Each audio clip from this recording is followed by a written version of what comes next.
नमस्कार दोस्तों, मैं रवि सिंह और आप देख रहे हैं मेरा YouTube चैनल सृजन और कॉम्पिटिटिव स्टडी सेंटर।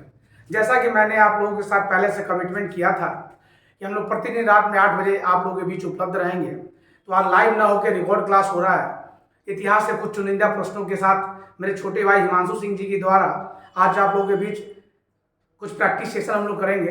तो आइए, इसको कुछ प्रश्न है उसको आप लोग से प्रैक्टिस करेंगे, लेकिन इसके पहले हम इस चैनल को सब्सक्राइब करें और शेयर करें। आइए प्रारंभ करते हैं हिमांशु जी के साथ।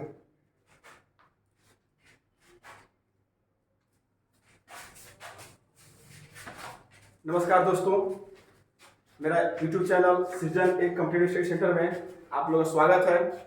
आज का पहला क्वेश्चन है, स्वराज पार्टी की स्थापना किसने की थी?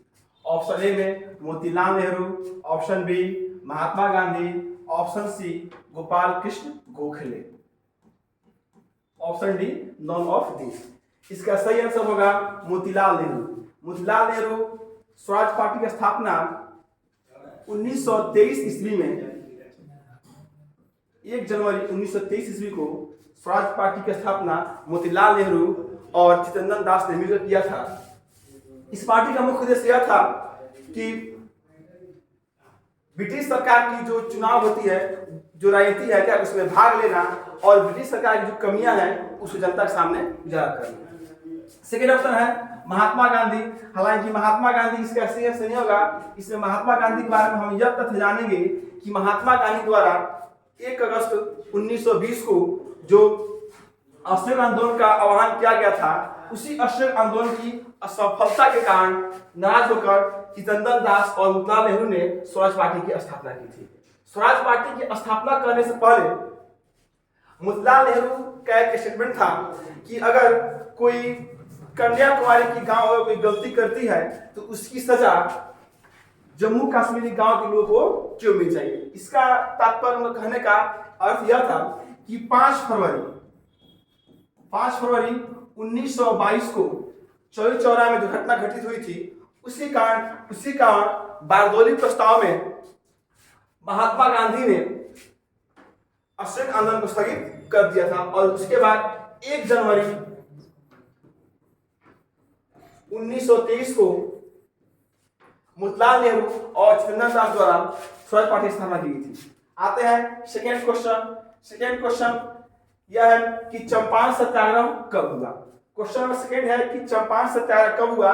यह बहुत ही मौलिक क्वेश्चन है और इसकी आंसर सब किसी को पता है कि चंपारण सत्याग्रह 1917 ईस्वी में गांधी जी द्वारा किया गया था। यह गांधी जी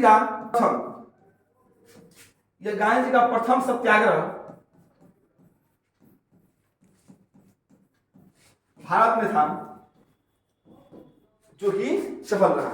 इस आंदोलन के पीछे शुरुआत होती है आपका 1916 से कांग्रेस का लखनऊ अधिवेशन। 1916 कांग्रेस का लखनऊ अधिवेशन में महात्मा गांधी से चंपारण के साड़ी सतोरिया के पंडित राजपाल शुक्ल मिलते हैं और उनसे चंपारण की जो किसानों की जो स्थिति है उससे अवगत कराते हैं और उनसे यह कहते हैं कि आप आइए और चंपारण की समस्याओं को समाधान कीजिए। इसका सही आंसर 1917। नेक्स्ट क्वेश्चन आता है आपका तृतीय बौद्ध संगति। तृतीय बौद्ध संगति कहां हुई थी? पहला ऑप्शन है राजगीर, दूसरा है पाटलिपुत्र, तीसरा है वैशाली और आपका चौथा है कुंडलवनग्रा।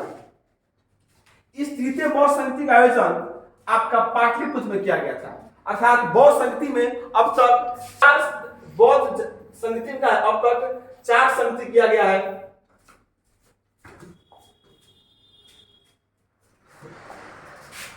चार संगति का आयोजन किया गया है।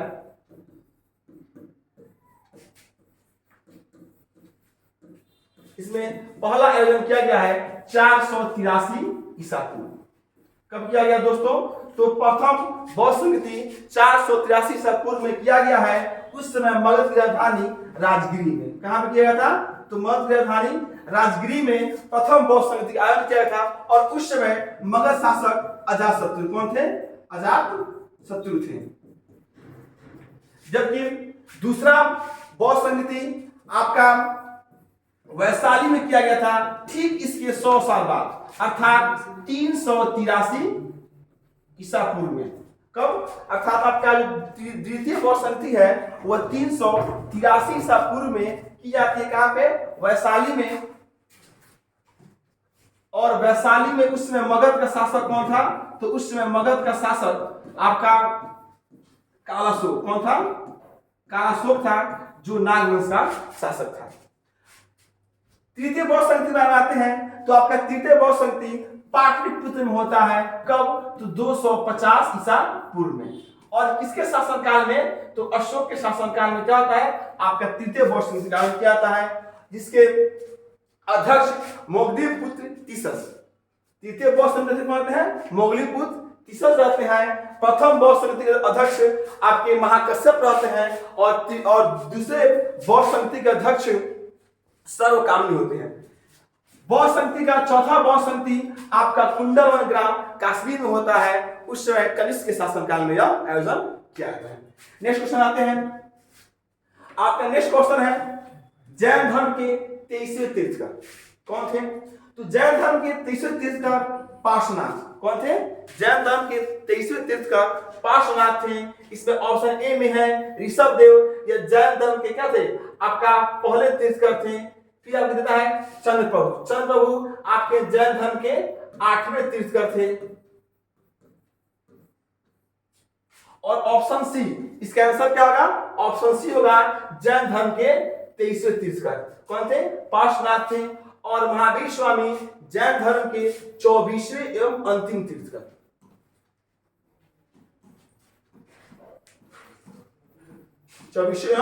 अंतिम तीर्थंकर कौन थे? तो आपके महावीर स्वामी। जितने जो आपके एग्जाम्स होते हैं इसमें जैन धर्म से तीर्थंकर के से संबंधित बहुत सारे क्वेश्चन रहते हैं कि प्रथम तीर्थंकर कौन थे, 23वें तीर्थंकर कौन थे, अंतिम तीर्थंकर कौन थे। तो अंतिम तीर्थंकर में आप कौन हो गए? महावीर स्वामी जो 24वें और अंतिम थे। प्रथम कौन हो गए? ऋषभ देव हो गए। पार्श्वनाथ कौन हो गए? 23वें हो गए। अर्थात इस क्वेश्चन से आपका 4 क्वेश्चन तैयार होता है। क्या? तो फर्स्ट क्या हो गया? ऋषभ देव प्रथम, चंद्रप्रभु 8वें, और पार्श्वनाथ 23वें, और महावीर स्वामी 24वें। एक और क्वेश्चन आएगा कि हालांकि बौद्ध धर्म का जैन धर्म का जो 24वें तीर्थंकर महावीर स्वामी थे वह जैन धर्म के वास्तविक संस्थापक थे। कौन? आपके महावीर स्वामी क्या है? जैन धर्म के वास्तविक संस्थापक हैं। आगे नेक्स्ट क्वेश्चन है कि निम्नलिखित में से किसने तीनों गोलमेज सम्मेलन में भाग लिया था? ऑप्शन ए में है Mahatma Gandhi, option B Madan Mohan Malviya, option C Bhimrao Ambedkar, option D none of this, अर्थात इनमें से कोई नहीं। ऑप्शन ए के बारे में बात करते हैं महात्मा गांधी के। तो महात्मा गांधी मात्र द्वितीय गोलमेज सम्मेलन में, कब? द्वितीय गोलमेज सम्मेलन में भाग लिया था। Option B Madan Mohan Malviya. मदन मोहन मालवीय किसी भी गोलमेज सम्मेलन में भाग नहीं लिया था। हालांकि मदन मोहन मालवीय क्या थे? जब बनारस विश्वविद्यालय के संस्थापक थे 1915। बनारस विश्वविद्यालय अधिनियम का क्या होता है कि 1916 में मदन मोहन मालवीय बनारस विश्वविद्यालय की स्थापना करते हैं। इसके अलावा मदन मोहन मालवीय 1915 में हिंदू महासभा, यह क्वेश्चन बहुत बार पूछा गया एग्जाम्स में कि हिंदू महासभा की स्थापना कब हुआ था? तो हिंदू महासभा की स्थापना 1915 में कौन? मदन मोहन मालवीय करते हैं। भीमराव अंबेडकर, इसका सही आंसर होगा भीमराव अंबेडकर। जो भीमराव अंबेडकर क्या थे? यह तीनों गोलमेज सम्मेलन में भाग लिए थे। इसके अलावा एक और व्यक्ति है जो इस ऑप्शन में नहीं दिया गया है, तेग बहादुर सप्रू। क्या ये भी तीनों गोलमेज सम्मेलन में भाग लिए थे? आते हैं, देखते हैं नेक्स्ट क्वेश्चन है आपका, सुगौली संधि कब संपन्न हुई थी? यह बहुत ही मोस्ट इंपोर्टेंट क्वेश्चन है। यह पिछले बीपीएससी एग्जाम में क्वेश्चन दिया गया था। इसके अलावा बिहार दुर्गा में यह क्वेश्चन पूछा गया है। यह बहुत ही इंपॉर्टेंट क्वेश्चन है, सुगौली संधि कब संपन्न हुई? ऑप्शन ए में है 1810 ईस्वी, ऑप्शन बी में 1816 ईस्वी, ऑप्शन सी में 1824 और डी में 1826। इसका सही आंसर क्या होगा दोस्तों? इसका सही आंसर 1816 ईस्वी। अर्थात जो सुगौली संधि है यह 4 मार्च कब,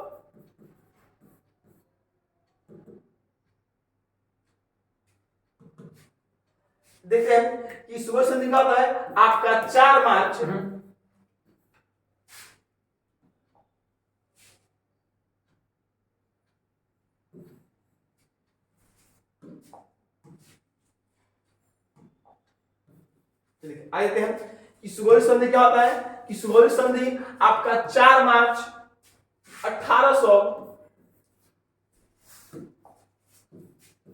1816 ईस्वी को हुई थी। इसके बीच तो ब्रिटिश सरकार और नेपाल की गोरखा राजशाही के बीच क्या होता है कि आपका 4 मार्च 1816 ईस्वी को सुगौली संधि हुआ था। दोस्तों नेक्स्ट क्वेश्चन आपका आ रहा है, 7वां क्वेश्चन यह है कि आजादी के समय अर्थात 1947 15 अगस्त 1947 यानी कर रहा है कि भारत की आजादी के समय इंग्लैंड के प्रधानमंत्री थे। तो भारत के आजादी के समय इंग्लैंड के प्रधानमंत्री कौन थे? तो क्लिमेंट एटली। यहां पूरा नाम नहीं दिया गया है। इसका आंसर क्या होगा? सही आंसर होगा आपका सी होगा।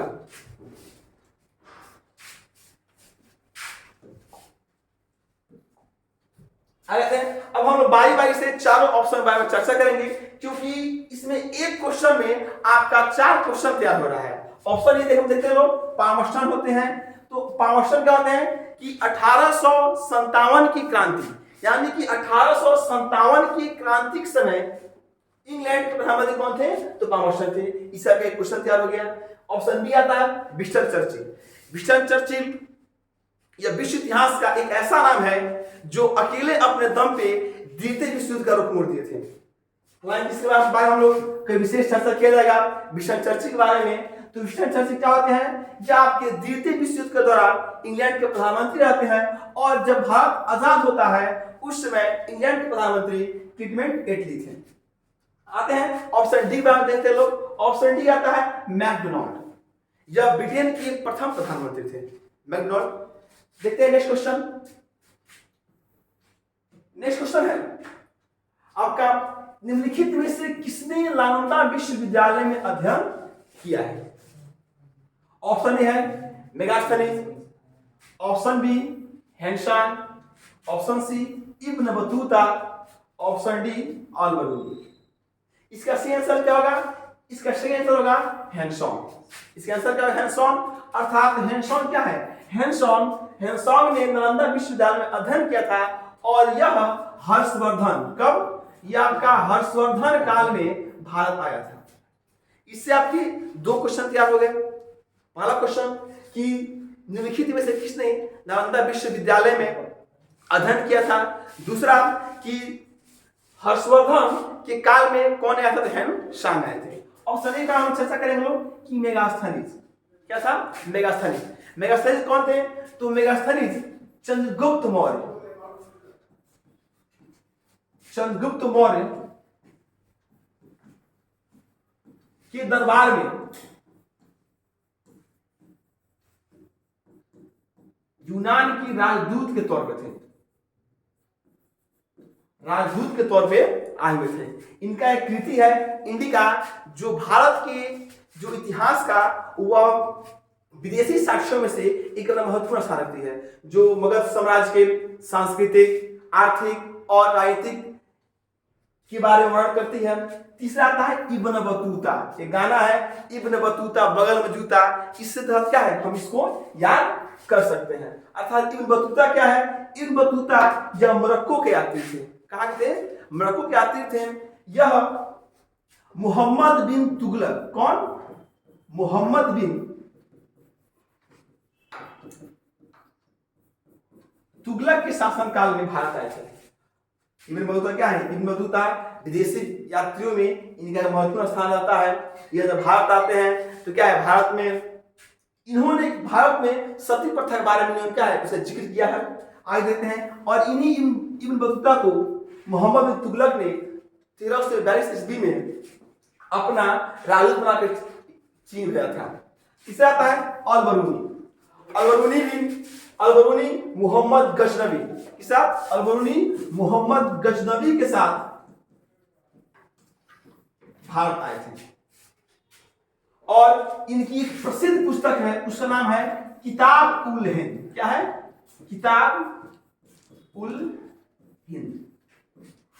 इन बतूता का प्रसिद्ध पुस्तक क्या है? रेहला। इसमें भारत में यात्रा का पूरा वर्णन किया गया है। मेगास्थनीज का पुस्तक का नाम क्या है? मेगास्थनीज पुस्तक का नाम आपका है इंडिका। और एक और पुस्तक है हेनसॉन्ग लिखते हैं सीयूकी। कहते हैं सीयूकी क्या है? हेनसॉन्ग की जो क्या यात्रा वृत्तांत है। और हेनसॉन्ग को यात्रियों के राजकुमार के नाम से जाना जाता है। आते हैं नेक्स्ट क्वेश्चन में। नेक्स्ट क्वेश्चन है कि बाबर ने अपने किस युद्ध में जिहाद करा दिया?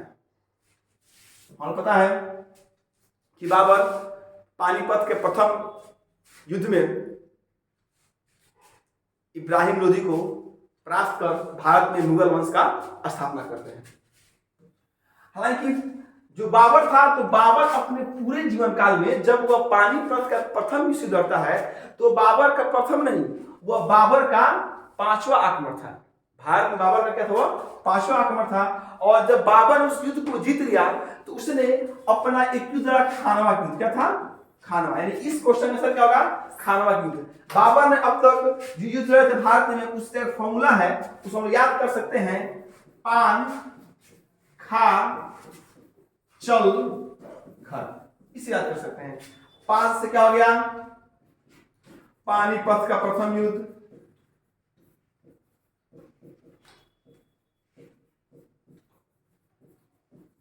खा से क्या हो गया? खानवा, खानवा का युद्ध। च से क्या हो गया? चंदेरी का युद्ध। घ से क्या हो गया? घाघरा का युद्ध।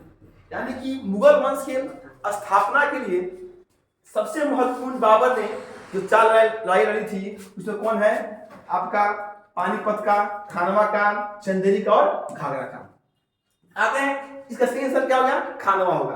अर्थात बाबर यह चाहता था कि वह देखता था कि भारत में उसकी सेना की शक्ति, सेना की संख्या कम है और भारतीय सेना की संख्या अधिक है। इसलिए उन्होंने अपनी सेना को मोटिवेट करने के लिए क्या है, उन्होंने यह कहा कि यह युद्ध इस्लाम धर्म की स्थापना के लिए है, न कि युद्ध हम लोग के लिए। और बाबर ने इस युद्ध में क्या होता है? जिहाद बना देता है और यह युद्ध को वह जीत जाता है। यह युद्ध आपका 1527 ईस्वी में राणा संगा साथ लड़ी गई थी। इसके बाद यह इस युद्ध में क्या है? बाबर गाजी का, इसका गाजी का उपाधि धारण करता है।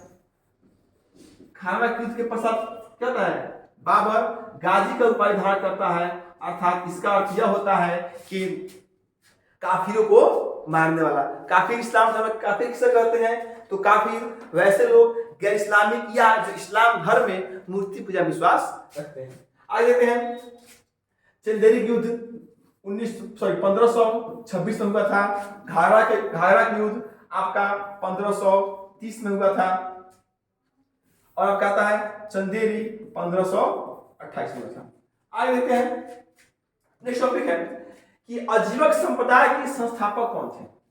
आजीवक एक संप्रदाय है, इसके संस्थापक मखलीपुत्र गुसाल। इस प्रिंट हो गया है, क्या मखलीपुत्र कौन है? गुसाल होंगे। इनमें देखते हैं ऑप्शन के बारे में चर्चा करेंगे। चरक यह एक आयुर्वेद के बहुत बड़े ज्ञाता थे। इनकी एक पुस्तक है चरक संहिता। कौन पुस्तक है? चरक संहिता।